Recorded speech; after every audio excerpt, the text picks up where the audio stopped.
signifikansi komunikasi politik. Maknanya atau makna pentingnya kita belajar komunikasi politik.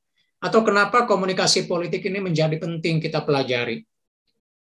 Ini saya ambil dari bukunya Pak Gun-Gun Herianto dan Sulan Rumaru, ya, Komunikasi Politik, sebuah pengantar, tahun 2013.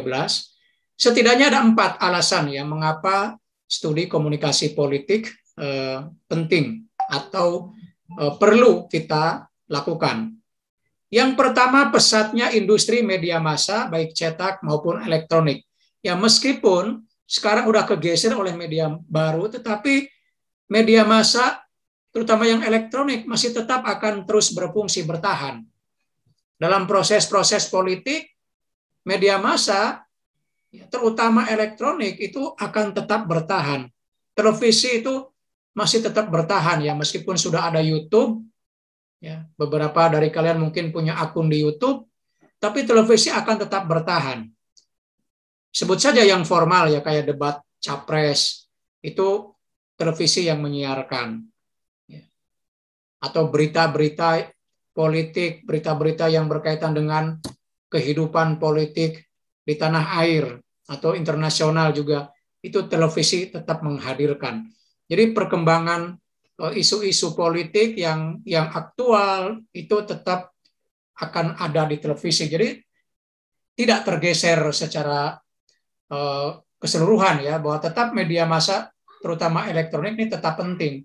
Karena itu ya komunikasi politik tetap menjadi penting karena itu menjadi salah satu unsur dari komunikasi politik, yaitu saluran. Ya. Presiden menyampaikan pidato kenegaraan kan disiarkan televisi, debat-debat atau talk show kan di televisi. Jadi komunikasi politik tetap menjadi penting. Ya. Yang kedua, ini lebih bersifat kepada keterampilan skill, ya. Pesatnya industri berbasis layanan jasa komunikasi. Misalnya periklanan, production house, event organizer, dan lain-lain. Nah, sekarang ini kan contohnya periklanan. Dengan masuknya Indonesia ke demokrasi dengan sistem mayoritas, ya, di mana banyak sekali lembaga survei atau konsultan political marketing, dan sebagainya, iklan-iklan itu menjadi sangat-sangat membutuhkan tenaga-tenaga yang menguasai komunikasi politik. Membuat iklan itu seolah-olah mudah, kelihatannya mudah, tapi sebetulnya, ya, itu perlu pemikiran yang matang, pertimbangan yang mendalam. Contoh ketika membuat tagline saja, ya.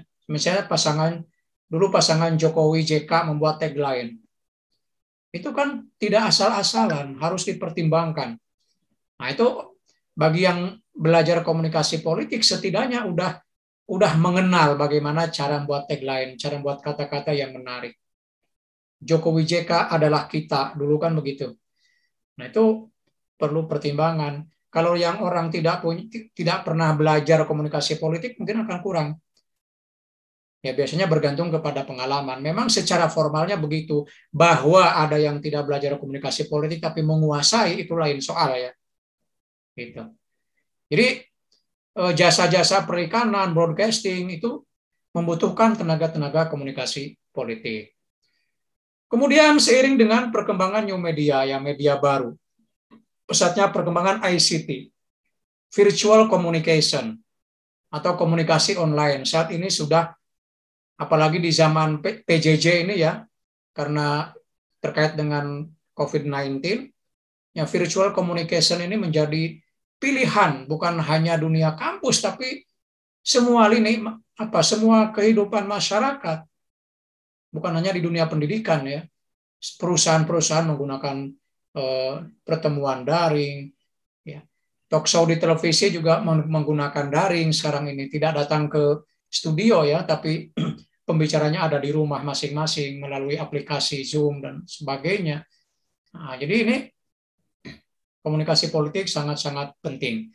Yang terakhir, nah ini bukan berkaitan dengan teknologi, tapi berkaitan dengan proses demokratisasi yang semakin terbuka.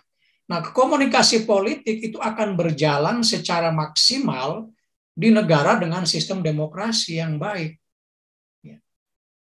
Kita bayangkan dulu waktu masih zaman Orde Baru ya, komunikasi politik yang berjalan itu menjadi kurang nyaman.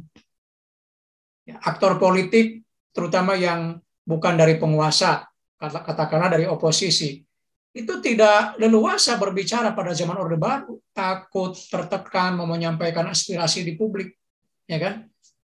Tapi saat ini dengan demokratisasi yang semakin terbuka, sekarang berapa banyak orang yang berbicara bebas, mengkritik pemerintah, mengkritik presiden, ya. Bahwa ada kasus-kasus yang kena pasal itu mungkin sudah penghinaan, kalau penghinaan kan lain lagi ya.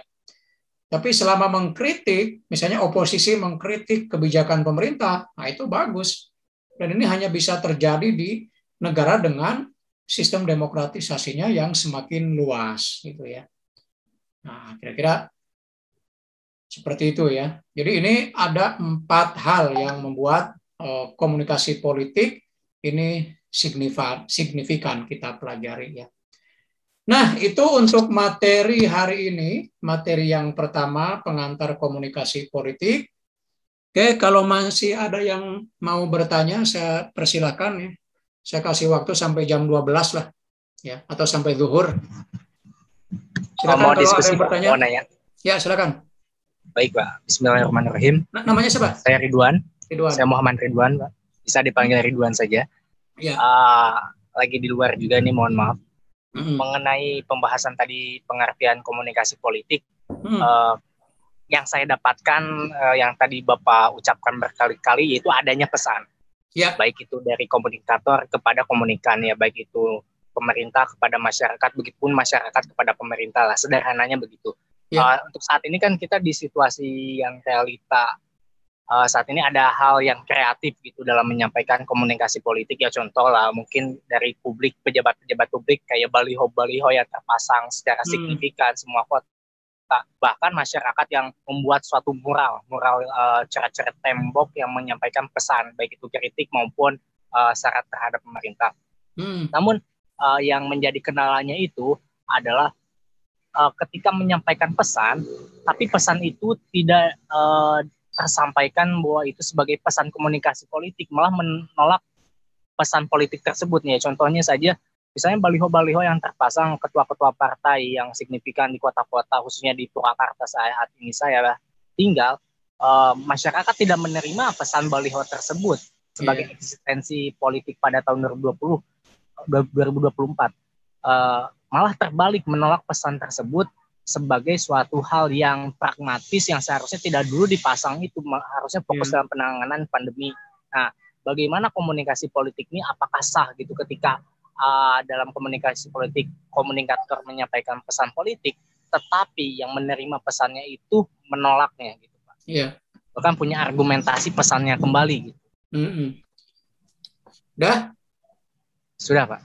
Ya, ini saya terima kasih pertanyaannya ya.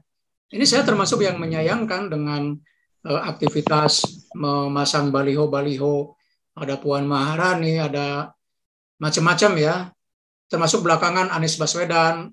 Terlepas dari siapa yang memasangnya ya, kita tidak berurusan dengan siapa yang memasangnya tadi, tetapi yang terkait dengan pertanyaan memasang baliho itu betul.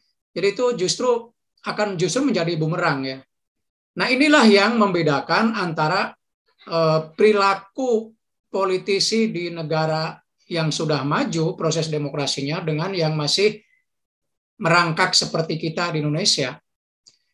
Misalnya begini, di negara maju, katakanlah Amerika ya, terlepas dari kekurangannya, aktor-aktor politik itu tidak bergantung kepada baliho, kepada poster-poster.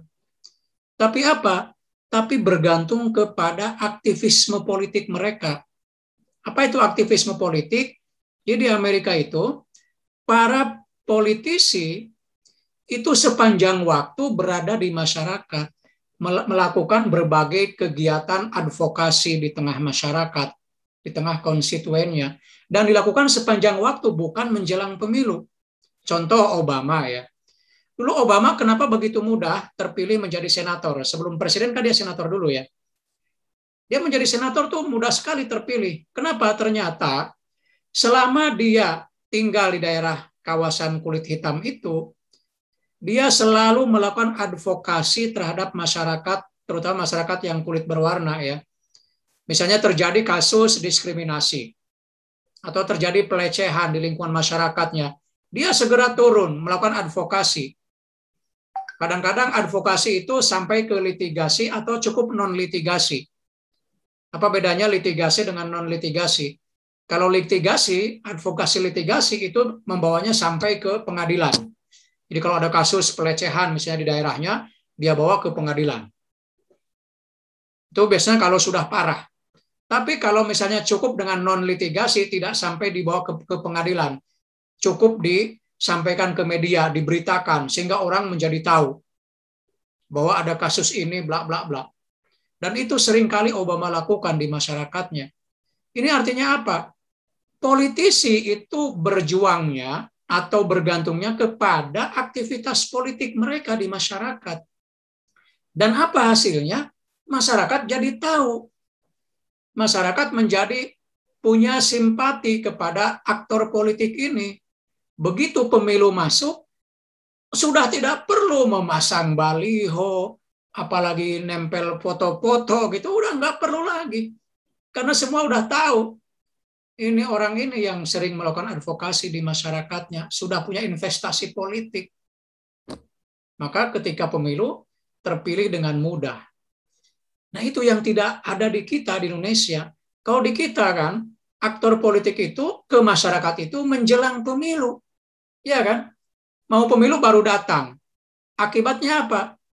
Kan mereka nggak dikenal. Supaya dikenal, maka pasanglah poster di mana-mana, baliho di mana-mana dengan foto yang sudah diedit. Gitu kan? Atau pakai jalan pintas, kasihlah uang ke komunitas ini, komunitas itu. Nah ini yang tradisi atau praktek politik kita yang masih sangat jauh dari ideal itu ya. Demokrasi tapi prakteknya masih jauh dari ideal. Dan itulah kenapa politik uang juga masih tetap ramai ya, karena ya itu tadi. Jadi investasi politiknya tidak ada, yang ada investasi uang itu. Jadi akibatnya itu tadi, pesan politiknya tidak sampai, malah kemudian justru menjadi bumerang. Alih-alih rakyat menerima, malah yang ada antipati kan.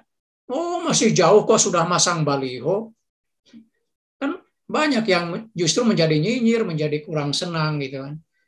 Nah ini yang jadi PR kita ya. Nah ini menarik kalau kalian tulis atau kalian jadi bahan penelitian ya tentang model-model apa komunikasi politik atau aktivitas politik aktor politik kita di tanah air ya. Sekaligus ini menjadi kritik terhadap partai ya. Persoalan kita kan sebenarnya di partai politik yang paling besar. Padahal partai politik itu menjadi sumber pemasok sumber daya politik kan yang utama, yang resmi. Kan partailah yang akan memasok para politisi, para calon-calon politisi ke eksekutif, ke legislatif. Nah, kalau partainya masih belum mampu memunculkan SDM yang kuat, yang bagus, begitu masuk ke sistem, ya menjadi lemah seperti yang sekarang. Nah ini kita perlu belajar kepada negara yang maju seperti Amerika, jadi partainya sudah kuat, ya. Sehingga SDM yang dihasilkannya juga kuat, dan nggak bergantung kepada figur pada akhirnya, nggak bergantung kepada tokoh, karena sistemnya sudah berjalan.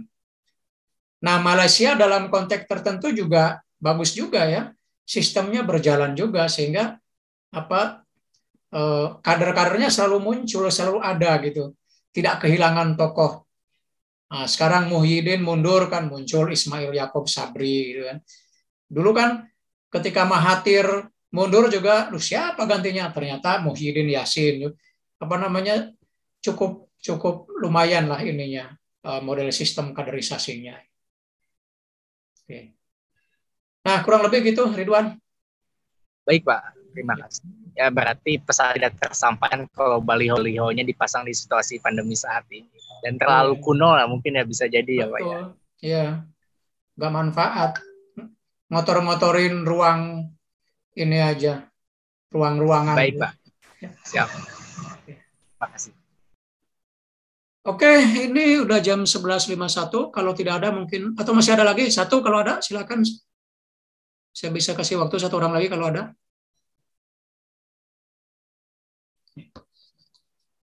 Kalau tidak ada mungkin kita cukupkan sekian ya untuk pertemuan hari ini.